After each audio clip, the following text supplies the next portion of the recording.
আরে ভাই, গ্রামীণ জীবন অত সহজ না। সকালবেলা ঘুম থেকে উঠলাম, চা খালাম, দুপুরবেলা ভাত খেলাম, এটা হচ্ছে শহরের জীবন। আর গ্রামের জীবন মানে কি জানেন?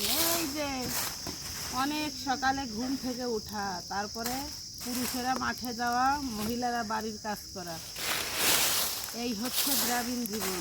চা বিস্কুট খেলে আর তাদের পেট ভরে না। তাদের হচ্ছে সকালবেলা পান্তা ভাত, কাঁচামরিচ খেয়ে দে পেট পুরে তারপরে হচ্ছে জমিতে যাওয়া। এরপরে এসে বাড়ি এসে গোসল করে তারপরে হচ্ছে গরম ভাত। এই হচ্ছে গ্রামের জীবন, একেবারে সাদা মাঠা, তবে অনেক কঠিন। অতটা সহজ নয়, অনেক কঠিন, অনেক অনেক কষ্টের। এই যে আমরা সকাল 5টায় উঠেছি, এখনো হচ্ছে মুখে জলও দিতে পারিনি।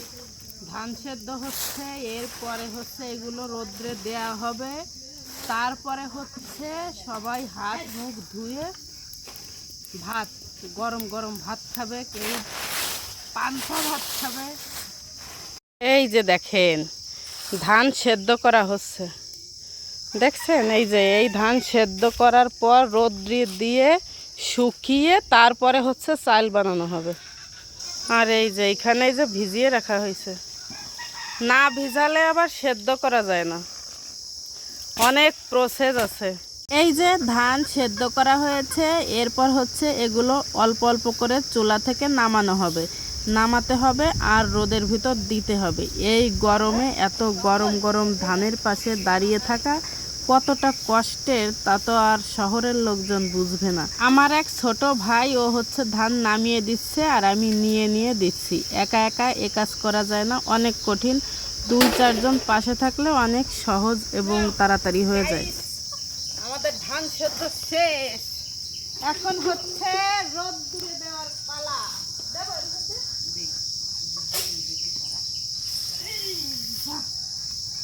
ঠাকুর ভরসা। ছুটির দিন, বাড়ি আছি আর দুপুর বেলা আম খাবো না, এটা কি হতে পারে বলেন? আম কাটতে বসে গেছি।